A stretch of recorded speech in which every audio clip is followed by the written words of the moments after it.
Alright. I don't know if anybody's still there. I don't know where I'm at right now. What the hell?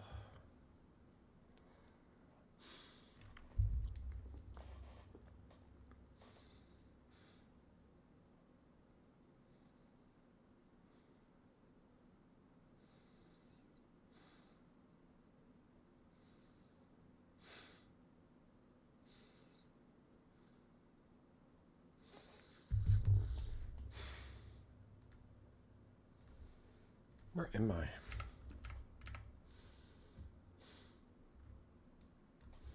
Why am I over there? Great, now... Okay, what's going on?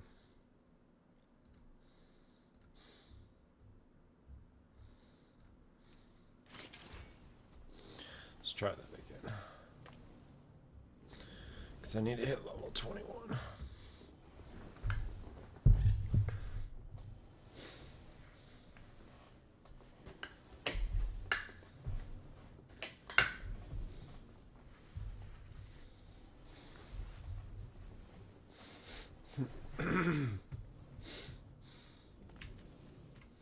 I mean, we could try two-manning it.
Just in the meantime,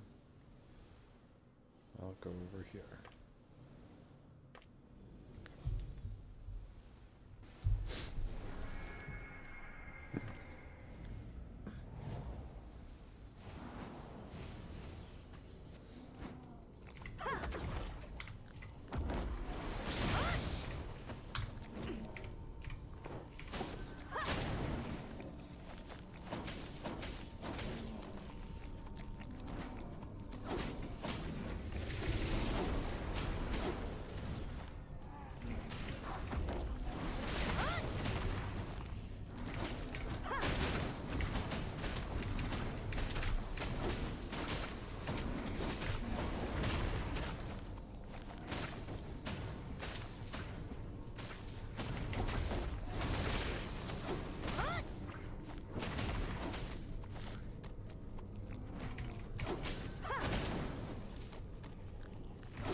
build buildings, which just makes sense. And overall, it's a really solid 4X experience. If you just are focused on 4X games, strategy games at their core, I think you'll really enjoy how it actually plays. Next up, AI and diplomacy. It's solid inside of combat, the AI, as I've already mentioned. And outside of it, I've noticed some interesting behaviors. Has it been perfect? No. Would there be times where I'd want to call in my, say, city-state allies units to bring them in for a fight, but they're not bringing them and I can't do that as their overlord? Yeah, there have been some times like that. But it has displayed some pretty interesting mechanics. One time when I was fighting an enemy, getting ready to go and besiege their city, my city-state friend took their units and started running around and pillaging all of the enemy's tile improvements, the territory improvements. There are other examples like that too, where I found the AI's been very good at what it does. Most importantly, when it moves units around, whether it be to take a city or to fight you in open combat, it's quite careful about how it picks a fight. It won't just step out somewhere stupid and take it, generally speaking. And it also won't tend to just march 1 or 2 units around the map for literally no reason. It moves its armies together collectively and seems to have some kind of cohesive strategy. It matters in this game even more than other strategy games, because here, your allies can share in your victory, or at least you don't need to completely wipe them out to win. So if you're going for a domination victory, where you need to take down all of the enemy's throne cities and make sure that their leaders perished at the same time, if you have an ally, that's fine. You win with them. And I really like that. It's refreshing, and of course, would work in the same way that you would expect a multiplayer alliance to work. The AI and diplomacy, of course, aren't relevant at all to multiplayer, and as a quick note, I can't speak to its performance here either. When I reflect more generally on strategy games and their multiplayer, I think about kind of a bit of a mixed bag. It can be a little bit difficult, but that one, like I say, we'll have to wait and see. Overall, I think that the AI is pretty good at what it does. When you engage in diplomacy as well, outside of that combat, outside of map dynamics, it seems to do a pretty good job at respecting alliances or wars, and also giving you a forewarning about what it's thinking. You'll receive a message a few turns before something goes wrong, so the AI can let you know, hey, I don't like cities that sell grievances, and you guys are selling a lot of grievances, for example. It's pretty good.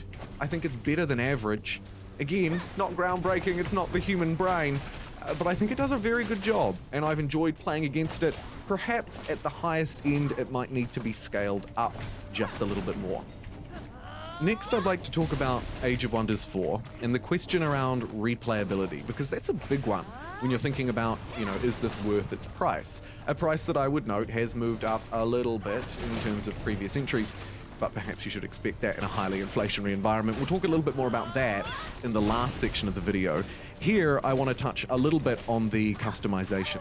The customization in Age of Wonders 4 is something that is generally, in strategy games, unparalleled. It's incredible. Right from the word go, of course, here with the creation of a realm, and then as you move through, the creation of your race. Not just what they look like, though. This isn't just cosmetics. Here, in the world that I'm playing at, in the gameplay that's been playing throughout the video, I've selected quite a sort of a burning, desolate world, fueled and inhabited by undead monsters. But you don't have to play that at all. You could play an Arctic world. You could play a world full of fauna, megafauna, and prosperous islands. We've experienced a lot of those worlds already here on the channel on stream. I'd encourage you, by the way, to subscribe if you haven't already. We're reaching for the moon. Not the stars, just the moon. Moving swiftly along. I think that there's some potential in the game's difficulty and replayability where certain tomes or potentially units are just not balanced. And that, of course, impacts the difficulty a little bit because it leads to potentially quite random things happening, where you can go from being behind to massively ahead because you happen to luck upon a combo, or the enemy, who knows its combos pretty well, masters it, and you get absolutely done. However, a game with this much customization, which is what ultimately replayability is about, not just customizing the world when you start or your race, though that will impact you for the rest of the game, at least in terms of your affinities.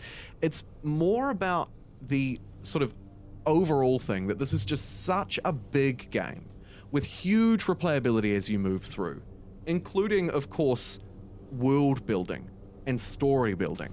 Because you're not just making a race. As you move through, you'll meet friends, potentially foes, most likely foes, but also you'll be drawn into lots of different story events. Your city-state ally, the leader of that city, might call on you to go and slay a spider that's been tormenting them since they were a child. And you'll get the backstory along with it. You'll of course be presented with rewards, and it goes along well with the continuous events that play out in that whole storyline, from when you just meet them to when they are your flourishing vassal. And that's kind of just one example. There are lots of little examples of what I might call side quest stories. Are they going to ultimately lead to your domination victory, or your magic, or your expansion victory? Well, they might help, but ultimately probably not. But what they are is a part of story building. It's a part of building a world, because they'll also shape your direction in certain ways, as will, of course, your affinities. How you've upgraded your species, for example, if you decide to go with the Spawnkin minor race upgrade like I did. The kind of heroes you pull in, all of it comes together for, I think, a very replayable experience. We've already touched on difficulty a little bit. I think it's fairly well balanced. The key here, though, for me, is not just to touch on balance, but actually to answer that question, is it too difficult for a new player? Or is it challenging for someone who hasn't played Age of Wonders, the series, very much, if at all? And I can actually answer both of these questions from quite a bit of personal experience, like the rest of this video. I think that first and foremost, this game is not too difficult to pick up, right? I mean, if you're a total dum-dum, it might be a little bit difficult, but I'm kidding. Generally speaking, it's pretty easy to pick up. The tutorials and the tooltips, the information that's built into the game is very good. There's also lots of great tutorials on YouTube. Hoi, hoi, hoi, there is. And then, moreover though, after you get through that tutorial phase, the game does a really good job at taking quite complex things and making them fairly simple. The territory management is a great example, right? You get one extra territory per population, and then you choose from a nice little colorful selection of 2 or 3 things to build. There's some strategy to it though, don't get me wrong. There's boosted buildings where you need, say, 3 farms to get a boosted whatever. But at its core, I think it's quite easy to pick up. Moreover, I don't think you need to worry if you haven't played much Age of Wonders before, because neither had I. And while I will admit, in my honest impressions, because this is of course what this video is about, at first I felt quite overwhelmed. I looked at the sheer number of tomes and all of the spells within them, and then I realized that that was just tier 1, right? Those 12 tomes, that's just tier 1. There's 6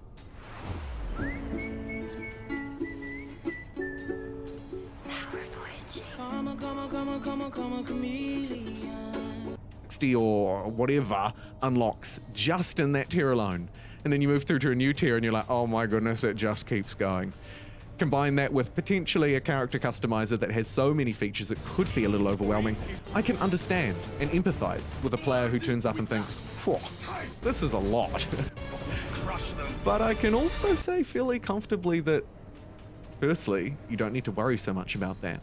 Because as you move through the character selector at the start, and choose your race, and choose your traits, and even choose your tome, the next time you choose a tome, you can just choose something completely different, and then stick with that completely different thing for the rest of the game. You're not pinned in by the decisions that you make at the start. Will it give you an advantage if you've planned ahead? Of course. But spoiler alert, you're not playing at the 2023 championships. I think you'll be all right. And I really mean that.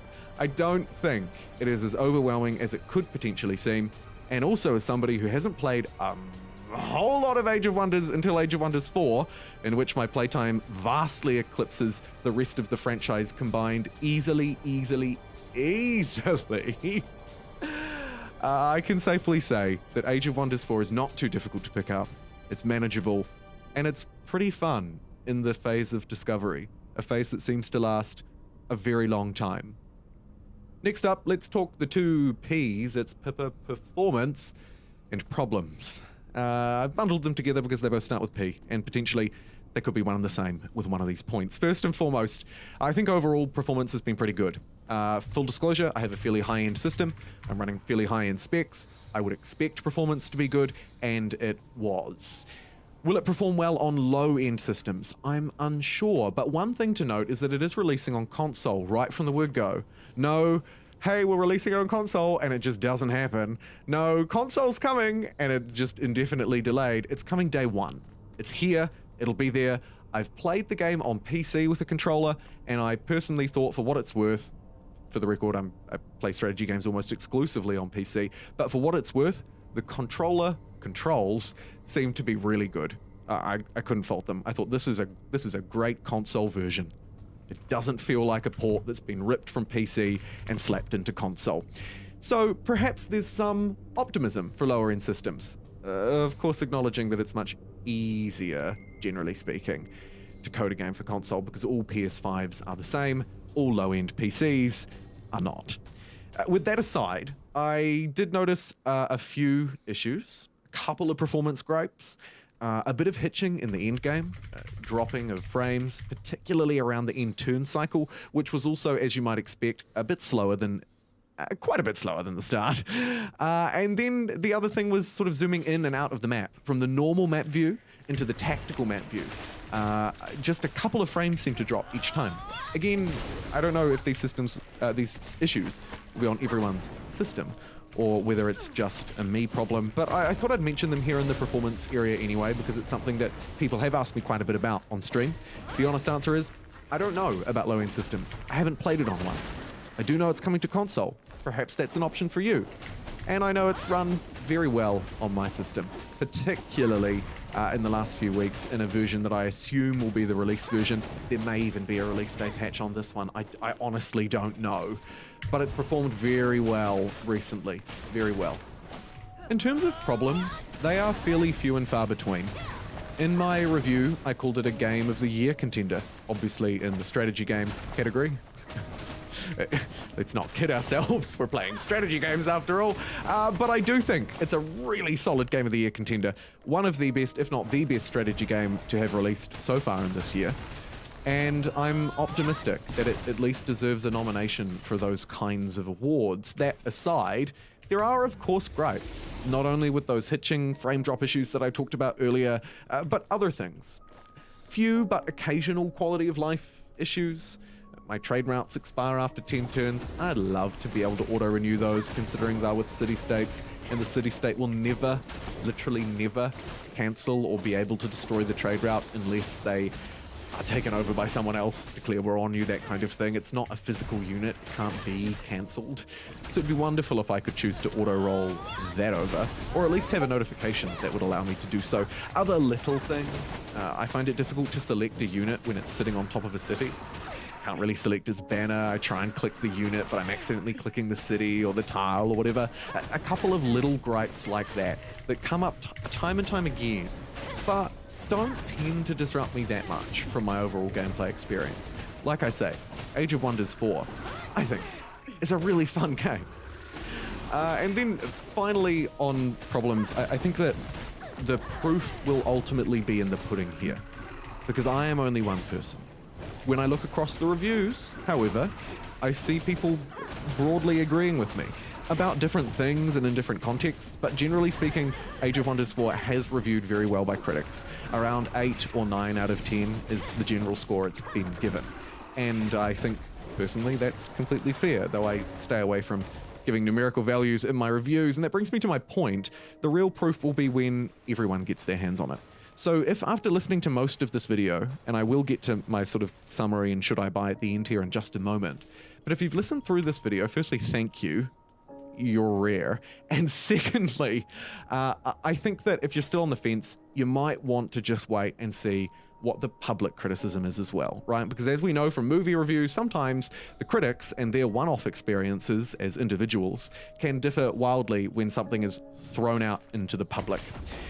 Finally, should I buy? Honestly, I think the answer is yes. You probably should. Of course, it's your money, your decision, your budget.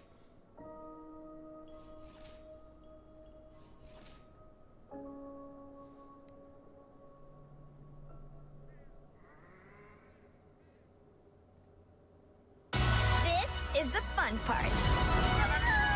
Young Jedi Adventures.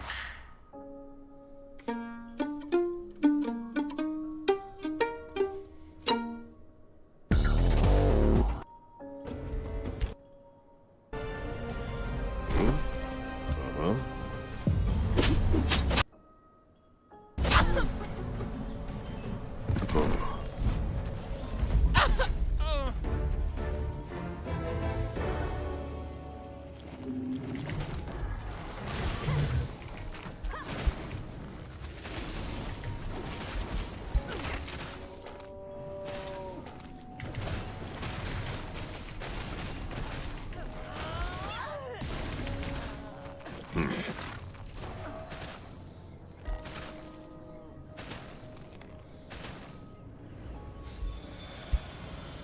have selected a hero.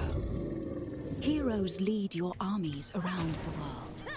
Only they have the authority to explore ancient wonders, construct outposts, or start a siege.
Now that you have gotten a second scout, you will need more powerful armies to claim the valuable locations you may come across in the realm. Bear in mind, scouts are not meant for combat, so build your army wisely. This city has grown and gained a new population. Each additional population enables you to expand the city's domain by placing a province improvement. Every province has different features, which determine what type of improvement can be built in it.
You have discovered an ancient wonder.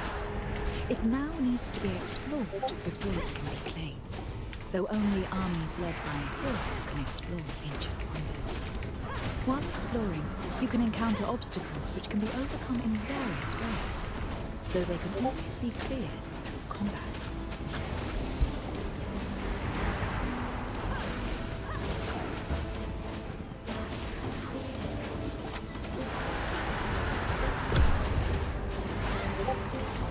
You have gathered a large amount of Imperium. This represents the influence you have over the world. You can use it to acquire new cities, unlock new Empire skills, or speed up city growth.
This is the Empire Development Tree. Here you will specialize your empire towards certain playstyles. Increase your empire's affinity to open more options.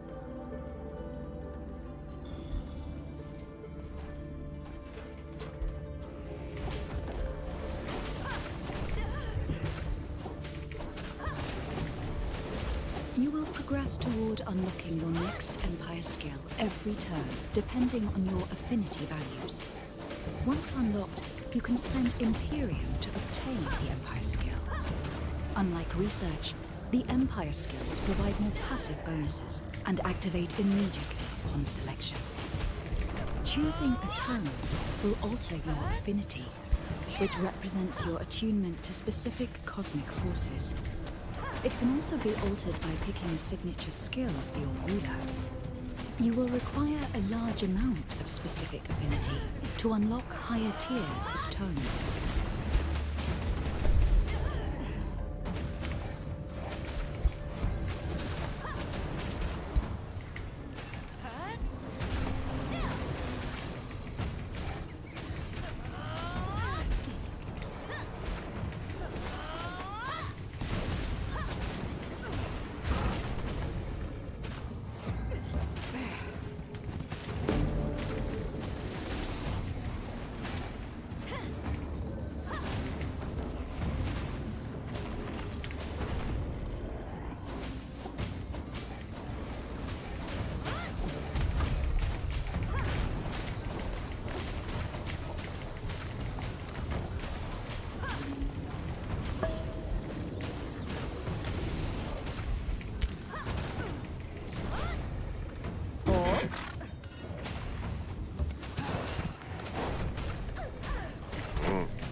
Discover a new kind of tabletop role-playing game.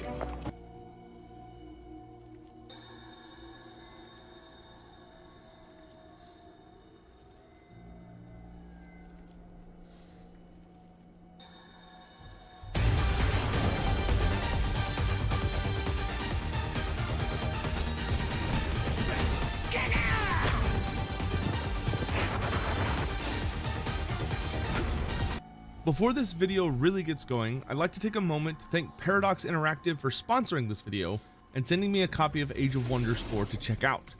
While they are sponsoring this video, everything I say within this are entirely my own thoughts on the game and my experience with it. Hello everyone! So amidst all the insanity of prepping for a wedding and all the hyped reveals of Warhammer Fest, I found a little game called Age of Wonders 4 being mentioned in my email. While I had heard of the publisher Paradox Interactive, the name always made me think of Stellaris, which is such an immensely deep 4X strategy game that it felt like I needed a doctoral degree from an Ivy League university to figure out what the hell was going on. So I'll admit initially I was hesitant, and I'd never played the Age of Wonders series, like none of the prior games, but it had actually been developed by Triumph Studios, who along with making the prior games in the AOW series, had made the Overlord games, which I actually am vaguely familiar with. Still, I never actually played any of these games, at least in a long time, and being short on time for everything that's going on in my life, just had to jump in completely blind without really knowing what I was getting into. That first session morphed from just a simple taste test into a delightful banquet, as I found myself utterly drawn in. I want to reiterate that I was up to my ears in things I needed to do, so I had planned for a couple of simple, very straightforward 2 to 3 hour sit-downs with Age of Wonders 4, and that first session ended up being 10 hours of utter addictive gameplay. I did not go to sleep that day and was a damn fool that just had to go without sleep the following day with other things I need to take care of. Every time I sat down to play this damn thing, my straightforward goals ended up being drowned under my sheer enjoyment, as I fell deeper and deeper into the absurd rabbit hole that is this game. Do I? To sum up Age of Wonders 4 in a single word, to me the thing that leaps out is customization. Geez, yeah, you're right. From the onset of starting a campaign, you can leap immediately into a large list of pre-made realms. There's a main story realm, which has a full narrative experience, the game, but there's or no you can multiplayer, even create so your own realm I don't know if that I'll play has again. you able to kind of customize the number of frustrating that continents, there's no the multiplayer. climate, what are the natural and Like, absolutely frustrating. There's no multiplayer.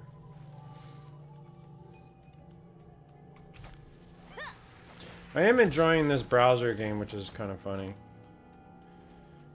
I really want to get to 21 so I can start the next stuff and then move on to another game and take a break.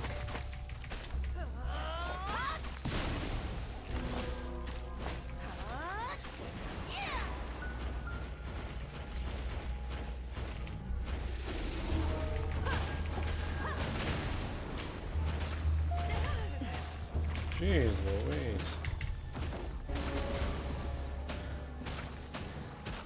Oh, you've been muffin.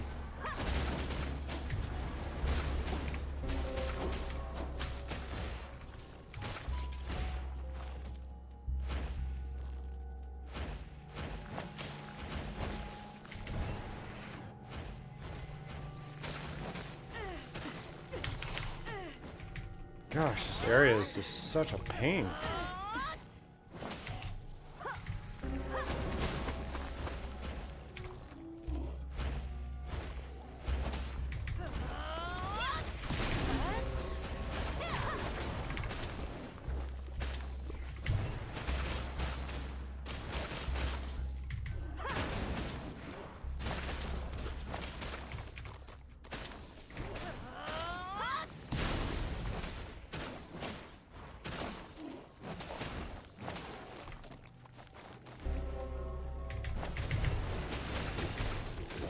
Oh, I thought I switched. Come on.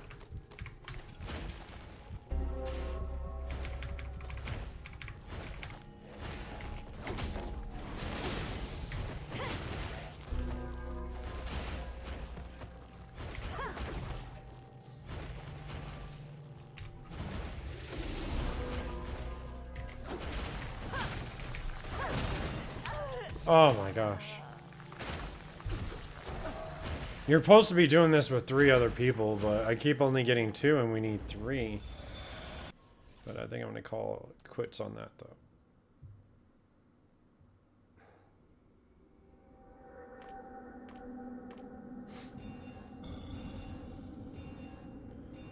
Have you ever played a 4X game before, Muffin?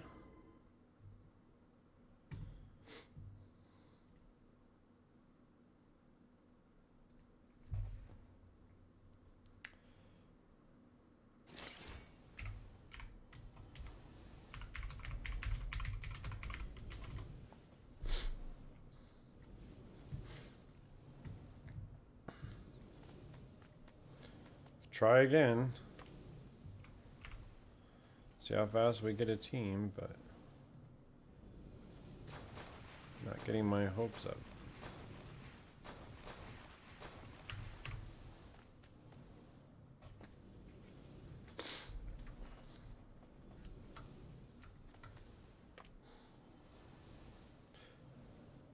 Uh-huh.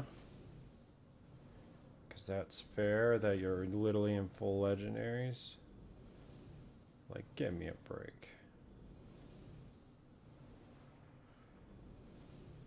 Uh-huh.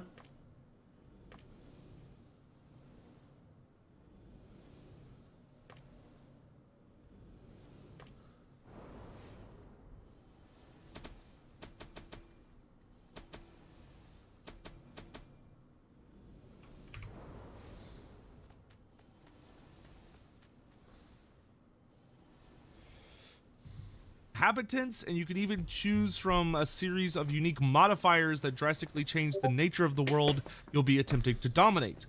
Oh yeah, and you can even further customize the pre-made realms just to give yourself a stronger foundation if you so wish. I warn you, you can spend a lot of time on this screen, and this is like the simplest one. Once you manage to move past that particular series of options, you arrive to easily the most addicting part of the game in my opinion, though the gameplay itself is actually extremely good, which is creating your own race.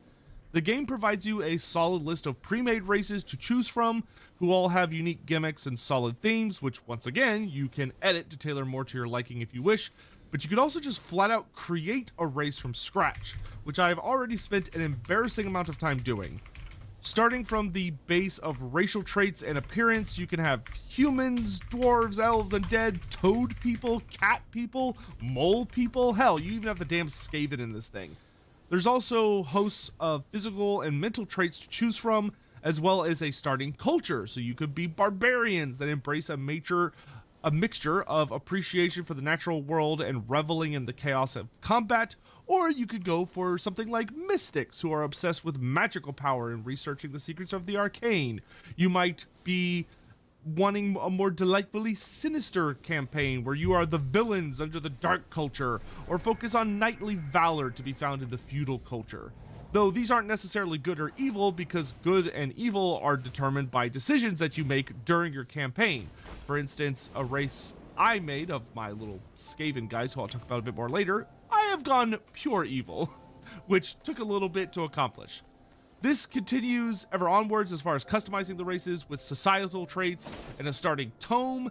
Tomes being immensely powerful books that contain knowledge capable of shaping your race. You start with one in your campaign, and as you research text from it, you will unlock the ability to select more tomes, and the more tomes you select, the more options you get and the more bigger and powerful text you get. And when I say shaping, I don't just mean simply selecting new spells and abilities or tech upgrades you can access over the course of the campaign, which they do include, but also literal transformation options that could turn your race demonic, undead, or even into more elemental creatures. Like, I had a quest that I was like, oh, this was just kind of a cool one-off that turned my Skaven-like race demonic, where they got demon wings and had like demonic abilities. And then I found out, nope, that's actually also just a flat-out transformation you can get to permanently alter your race. Or you could turn them all undead, like I said. Or when I was playing a campaign with a dwarf race I created, the dwarfs got the option to become more elemental, so they would like literally be kind of made out of rock creatures and gain various buffs relating to that.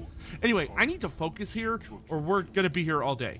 But the last important things regarding the customization is you are then given a faction leader of your race who you can customize to your liking. So these could be mighty heroes and wizard kings who are able to equip whole slews of magical items to increase their power, learn all sorts of immensely unique and powerful abilities and spells as they level up, and also act as governors for your various cities, granting them additional bonuses. You can even choose their starting equipment. So are they wielding sorceress orbs, various types of ranged weapons, or some variation of melee weapons, all of which have different effects and abilities?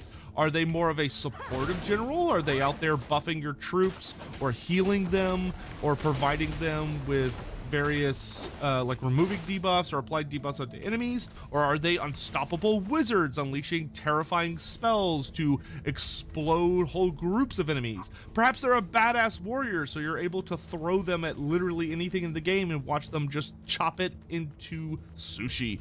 You decide. From there comes the final bit, which is also takes there's so many options. There's so many options, which is customizing the appearance of your faction hero and all studios.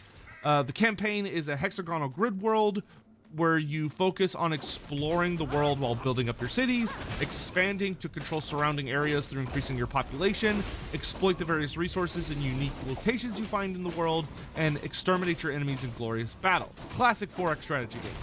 However, this one has a few notable differences I want to focus on because, frankly, I have not played a 4X game that has made all of the other games I've played feel as old as they honestly are. This game is fresh and it feels like it.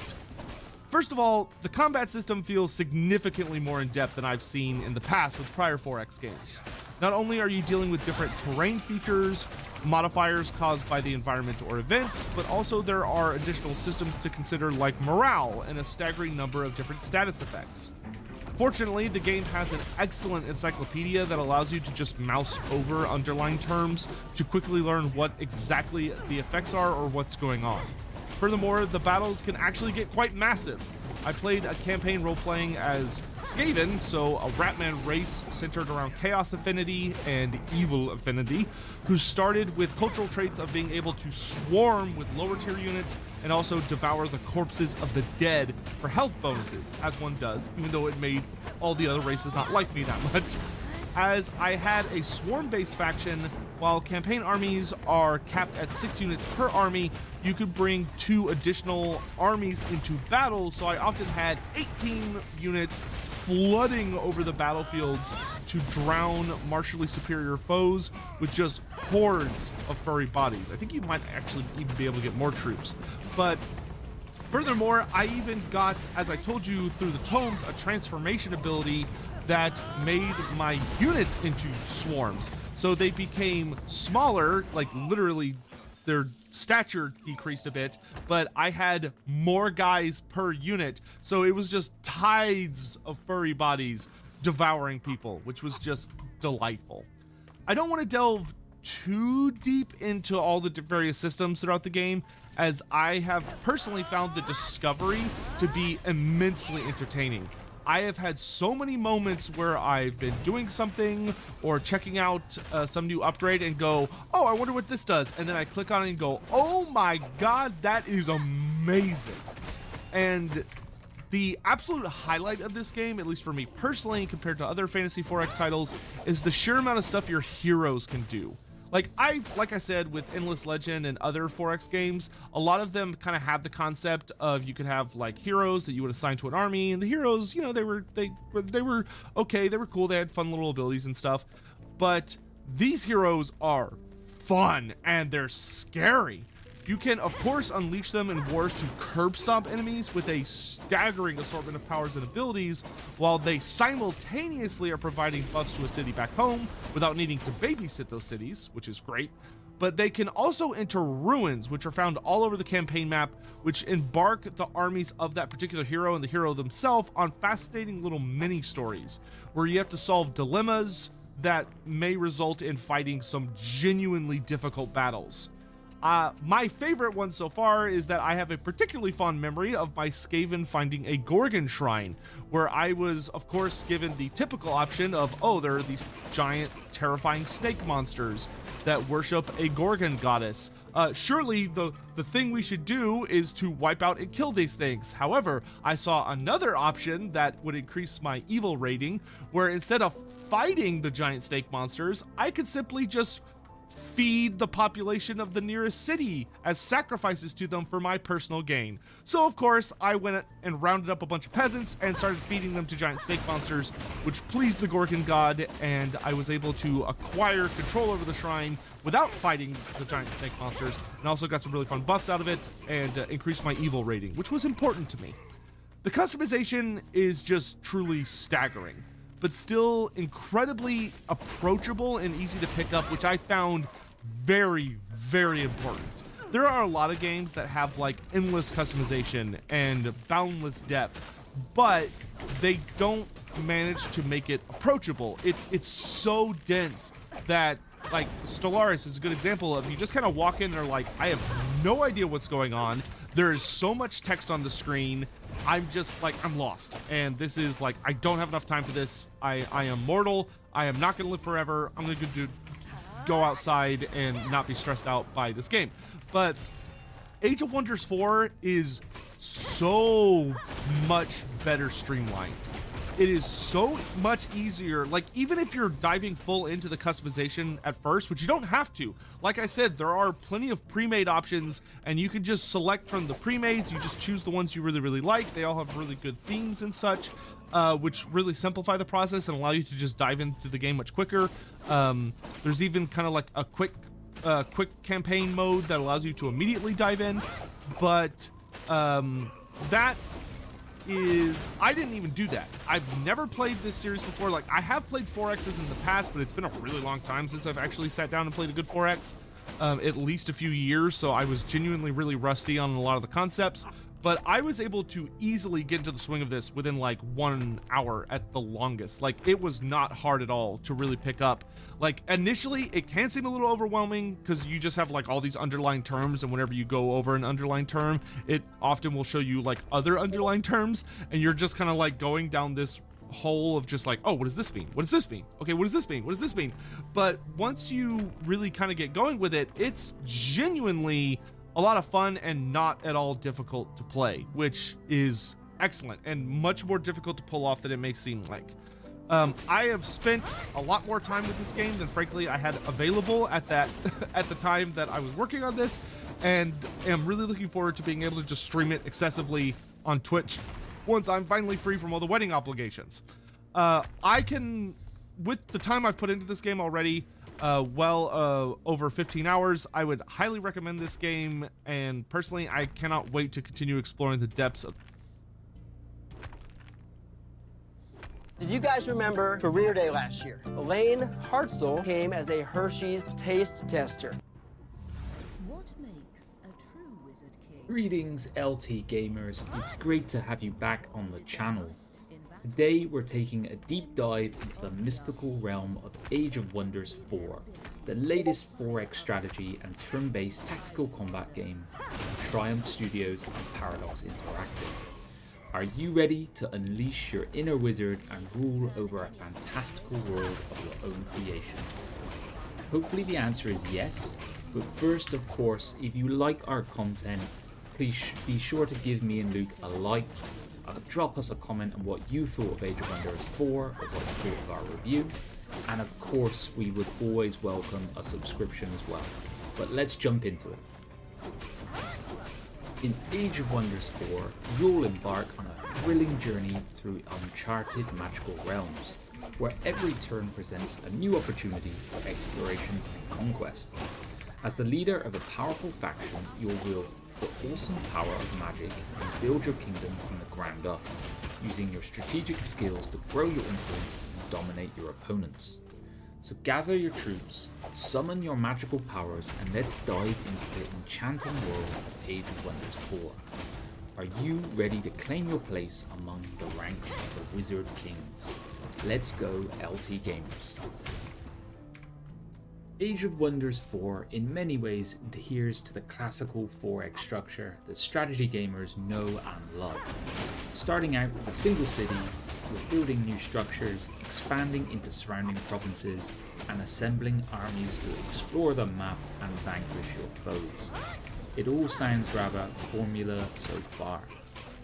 However, the latest game in this long-running series introduces unique features that sets it apart from its predecessors. The game opens up with the creation of your magical empire, where you select its physical form, traits, cultural leanings, and societal quirks, allowing you to create quite unusual empires, I must say, that can truly reflect your imagination. There are also presets available if you're a little bit overwhelmed, as I was in my first game, and it took me a little while to really dive into this full customization side. But this influences your empire's starting bonuses, alignment, and magical affinities, setting the stage for how you are going to influence the world around you. Here we are in the Age of Wonders 4 menu screen, and I thought it would be a good idea to showcase the degree of customization that is available within. So if we click New Game here, we are taken to the Realm screen, and there are the official lineup here that you can play with different difficulties and different kind of attributes assigned to them. We have a custom screen as well, which I assume will be downloadable maps that people can create themselves. But we're going to click the Create Realm, and we can see here that there's a huge amount that can be changed on each of the categories here, and we have the advanced setup as well, and you can really deep dive into the climates and the realm traits that are present. If we just click next here, Your journey starts here. we are then taken to the faction screen, where we can pick from either the premium set ones that are available or the create faction. What is your people's form? And this really becomes like a RPG game. It reminds me of character creation in Baldur's Gate or something. As you have a huge amount of variation on offer. So for the purpose of today, we can see the traits that each one embodies here.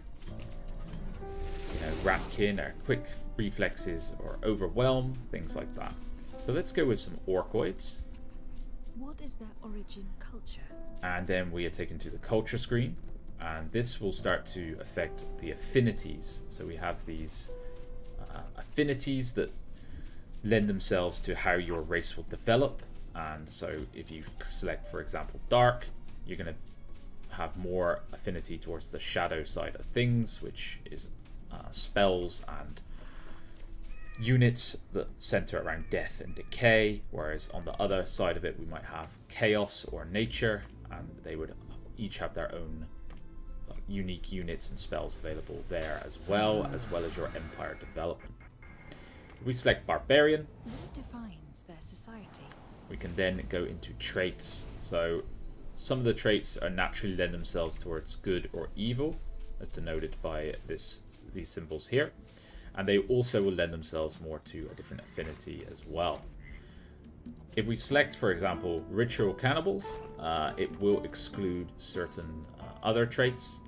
So you can really start to customize, and let's say we're going to make a cannibalistic seafaring nation, and then I can select these. And then we come to the tome system, and tomes will give you access to a certain set of spells, as well as different initial bonuses that they offer.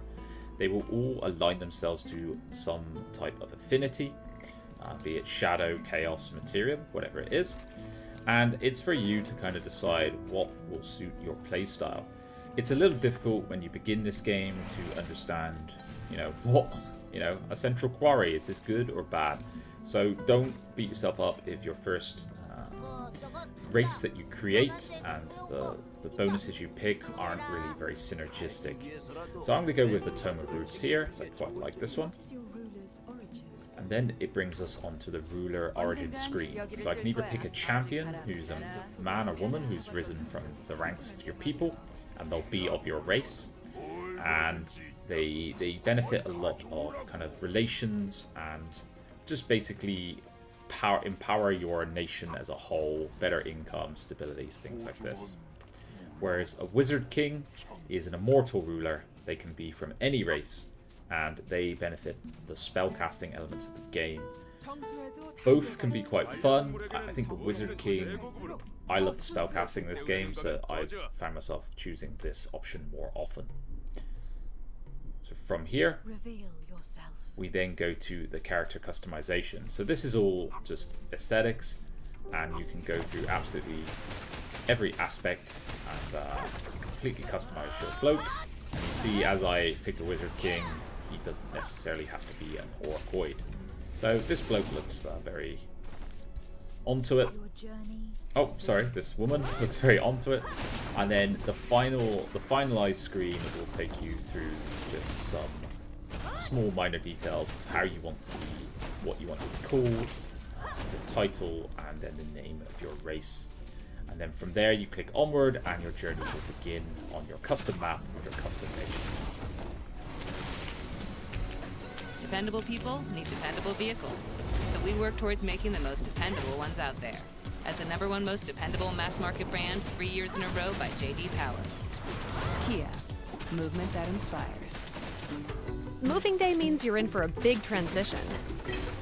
CubeSmart makes self-storage as easy as possible. Online or in person, we put the focus on you. Say goodbye to moving stress and hello to your new address with CubeSmart. So here we are in game, and I thought it would be very useful to go through how the UI looks. So we first of all have the Empire development screen, where you can pick different skills according to the affinities that you've gathered throughout the game. So I'm a little bit scattered in my game here, but you can see I've very much tended to go towards the shadow affinity, and then a lot of general skills as well to augment and boost my economy. But it really does show the breadth of different customization that you have available here. The other element that's important to consider when undertaking any game is how you're going to achieve victory. And so you can pick many different paths to victory: military, expansion, magic, and score. And then you can also get quests on the side as well. So in this one I am going for a military victory, although it seems like the magic victory might be closer within grasp for me. But you can also review your history on how you've done, and I really like the fact that no path to victory is that easy, and it is kind of a very unique and customizable pathway, but you can always pivot during a game. It's not like you're locked into one way of achieving your aim. Then we have the hero overview, where you can quickly go through the heroes that are in your service, imprisoned, and then you can earn income off them with certain improvements, or in your crypt. And so you can choose to animate, resurrect, and recruit different heroes through this screen.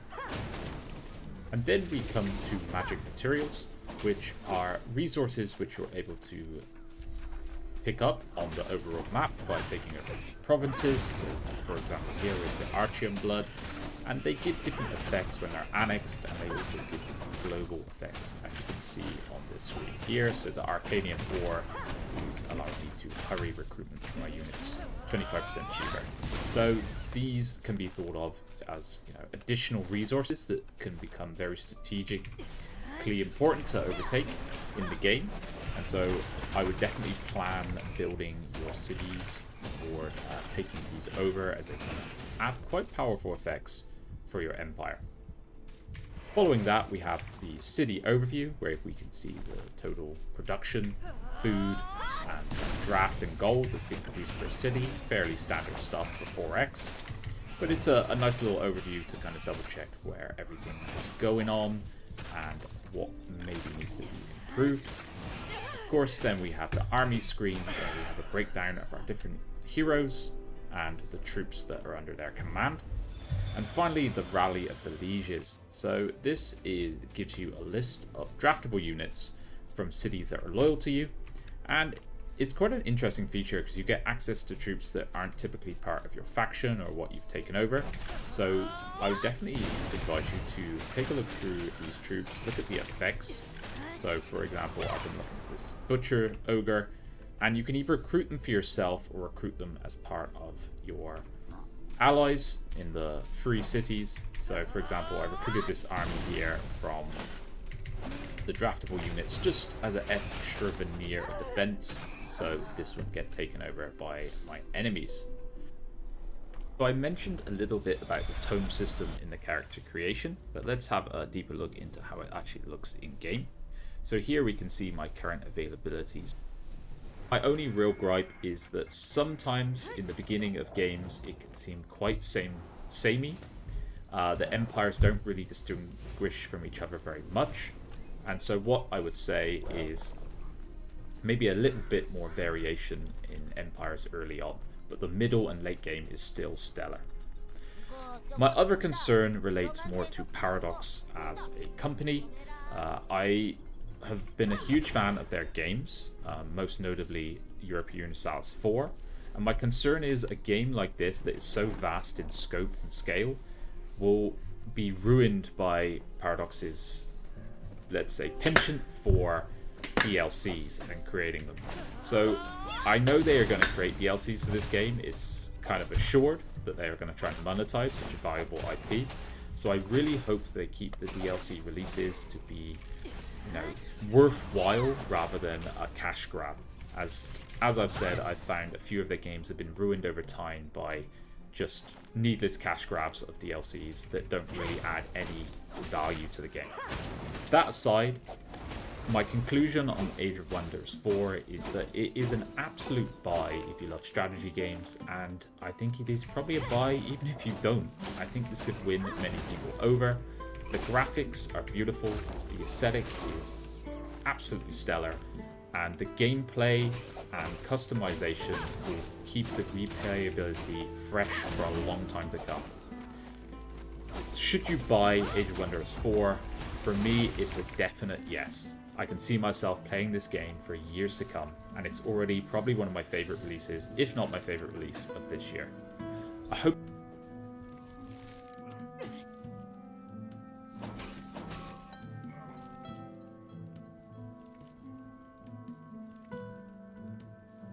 Crank up the volume for the biggest event of the summer.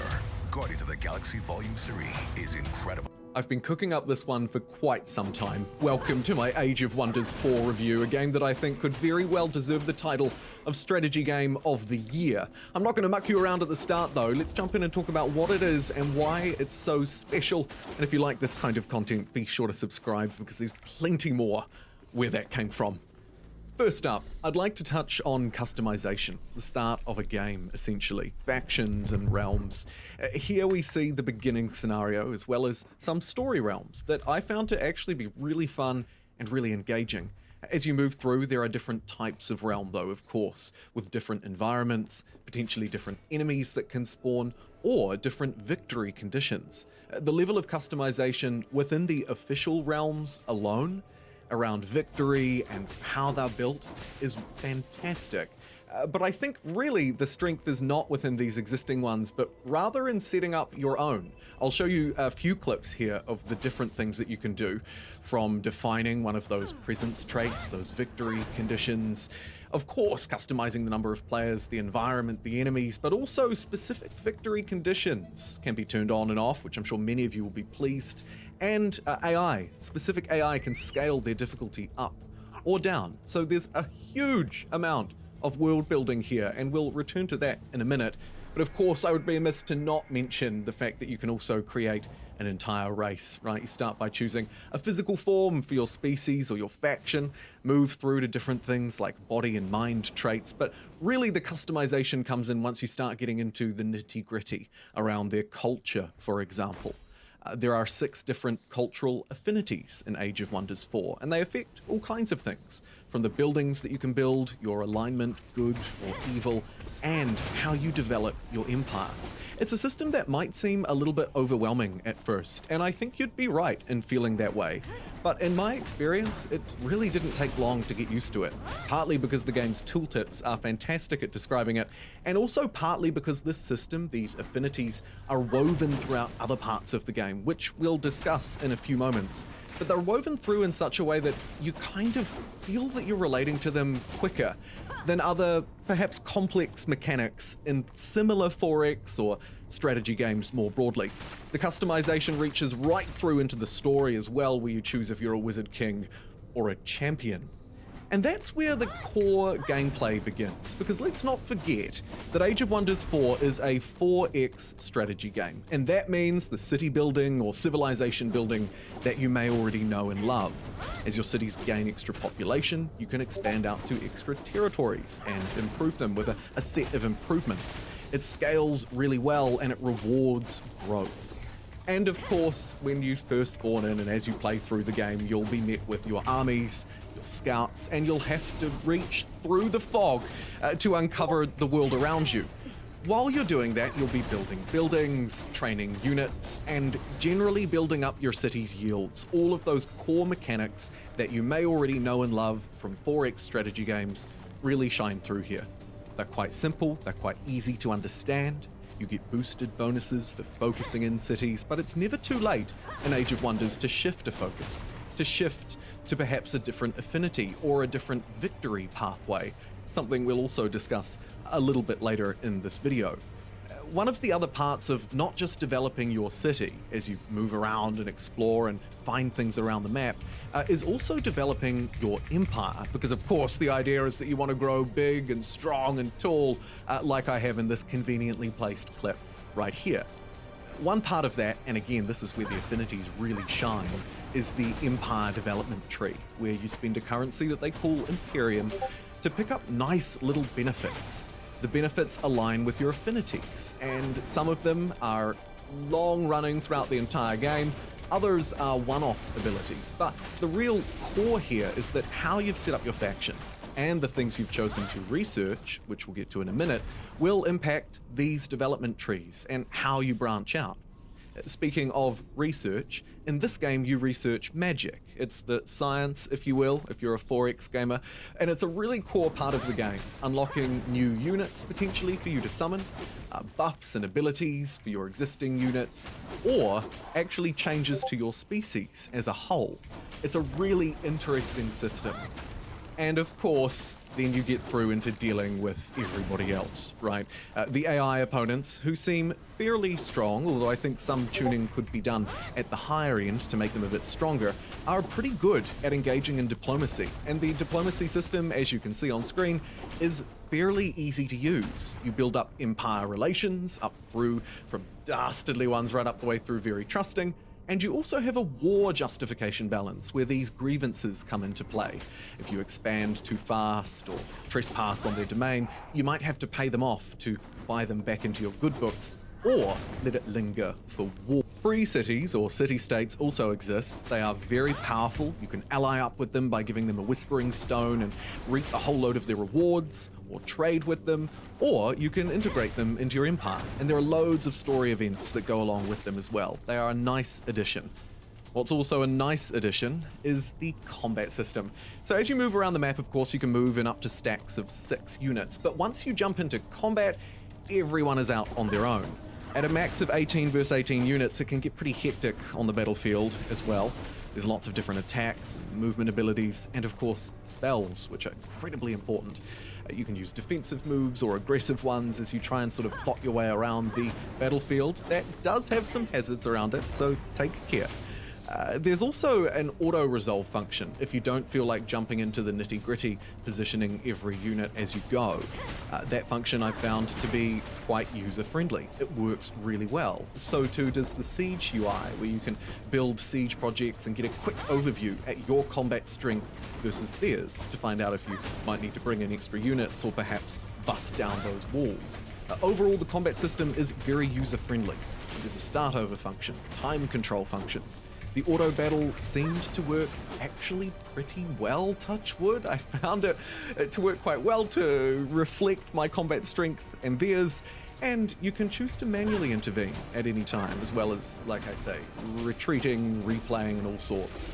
The combat system is very user-friendly, despite having a lot of depth and detail, particularly once you start to unlock a myriad of different spells that can have huge impacts on the battlefield. Once you move through, though, you'll start to discover more of the world. Ancient wonders exist throughout that can give you powerful tiles, and if you manage to clear them or befriend them, however you want to approach the specific event, you also get potentially some goodies for your character. Your heroes will also, of course, be leveling up throughout, so they might appreciate it if you find a great big greatsword and give it to them, or perhaps you choose to plunder.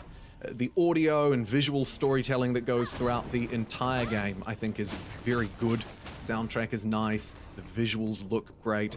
There are some gripes around the edges for me. Most of them are fairly minor, but certain things like there's no auto-renew option for trade when you're trading with free cities. I also tend to misclick when armies are stacked on top of a city. I find sometimes there are a few sort of difficulties around clicking into things or having things repeat. The Pantheon system, which is actually a nice segue as we move into talking about victory, is what happens when you win. You can choose to ascend your ruler and unlock certain things. It's a fairly bare bones system. I suspect there'll be some critiques around it, perhaps needing to be more meaningful. I ultimately didn't find it to be that big of a deal, but also it didn't really entice me much. What did entice me were the 4 victory conditions: military, expansion, magic, and then score, which is kind of just a backup one. So really, you're shooting for 3. The military victory, as you would expect, might involve quite a bit of combat. You need to take down the enemy throne cities and defeat their ruler while their throne city is captured to remove them from the game. Worth noting, though, that your allies don't need to be captured. You can ally up with other factions and move through and win together in glorious harmony as you bring your toady along with you. So it's a nice touch because it doesn't lead to this necessarily nefarious on and on marching units around the map. You will probably run into more units with the other 2 victories, though: expansion and magic. Despite being very different things, they end up working out in the same way. You end up with 3 structures within your empire that you need to defend once they're completed, or you've cast a spell in the case of the magic victory, for 15 turns. They may cause enemies to declare war on you, and hostile units, AI ones, will spawn automatically around them every few turns. With the magic victory, you're building up, once you research a tier 5 tome, the maximum level of tomes, to cast the Age of Astral spell, and that will sort of activate your 3 beacons, and then you have to defend them. The expansion victory, instead of researching for a tome and sort of upgrading through that research tree, you instead need to, as you can imagine, grab as much of the world as you can. It'll vary depending on how many tiles are in the world, but you can check it any time on the victory screen. Overall, it works pretty similarly, though. Defend your 3 objectives for 15 turns. Once you've captured X number of territories, the majority, I believe, of the map, and you'll be victorious. And then, like I say, if no one wins at the turn limit, if you've got the most score, you win. And now, time for my wrap-up, my conclusions and my own thoughts on Age of Wonders 4 in this review. I think that the level of customization and replayability on offer is exceptional. Not just from the faction creation at the start, but from the sort of role-playing storytelling elements that are bled through, not just through the races and the cultures, the affinities, but also through the storytelling of the world. Every playthrough is different, and I'm yet to stumble upon a moment where I feel a little bored despite having days into the game. I think that performance was good from me. I'm hoping it'll be good on lower-end systems too. I rarely ran into any crashes or glitches, and overall I think it's a solid experience. I think that there's DLC potential absolutely out the wazoo here in terms of maps or races and all sorts. They already have an expansion pass announced and ready to roll, at least comms-wise, I believe. But it's not needed for the core experience. This is not an early access game in disguise. This is a game that runs very well. It met my expectations. In fact, it exceeded my expectations. I'm generally a fan of more historical strategy games.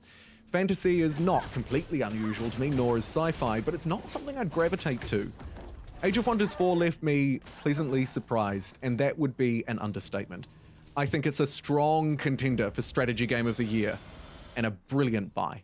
Thanks for watching. Shine Down, the Revolutions live tour, with very special guests Papa Roach and Spirit Fox. Get tickets Friday at livenation.com.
So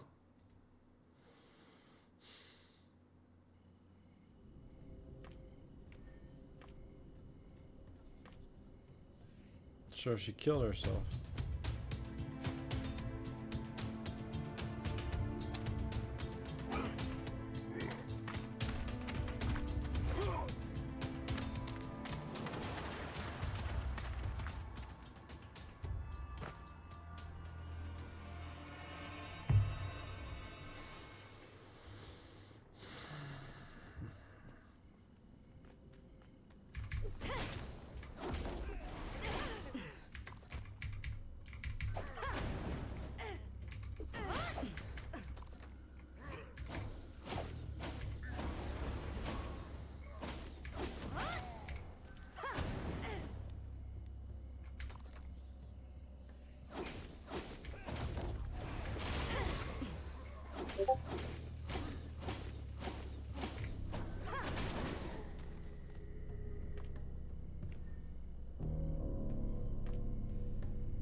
Oh, let's go. Hurry up.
Huh, this one isn't voiced. Great.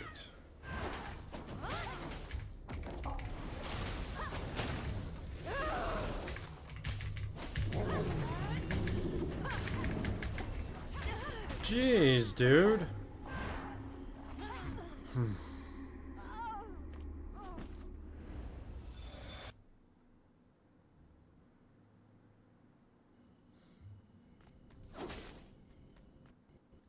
Oh, it's because I'm not wearing my shield. Cop freaking Pigrao. I need 2 shields.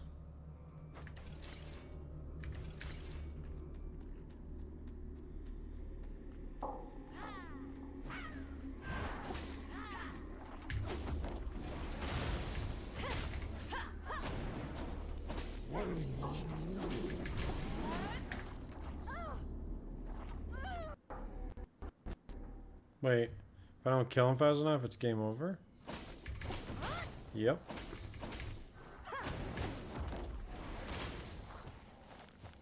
Because that's so fair and all.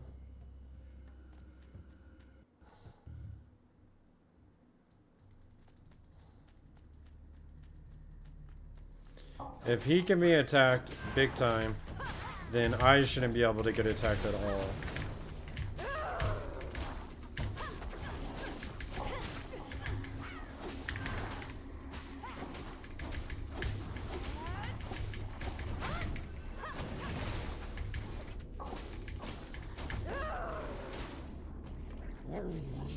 Give me a freaking break.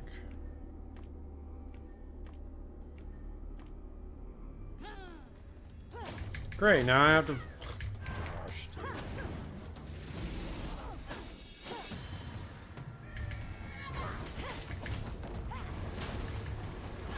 I mean, he's not even close to death either.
Dude, are you freaking serious?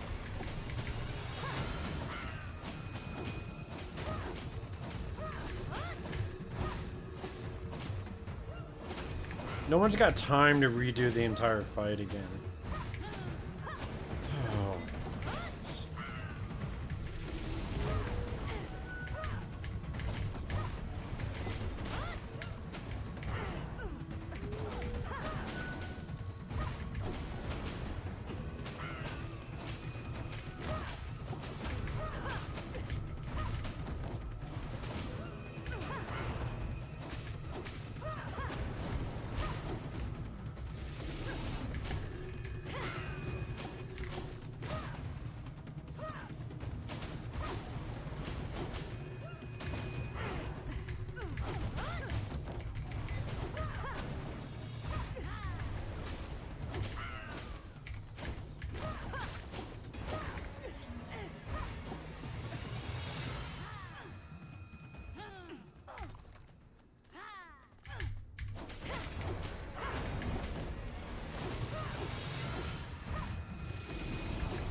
Oh my gosh. I'm gonna die.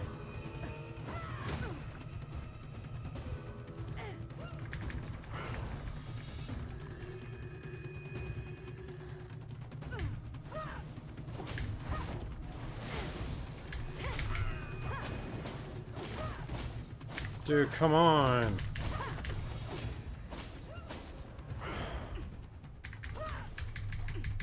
Come on.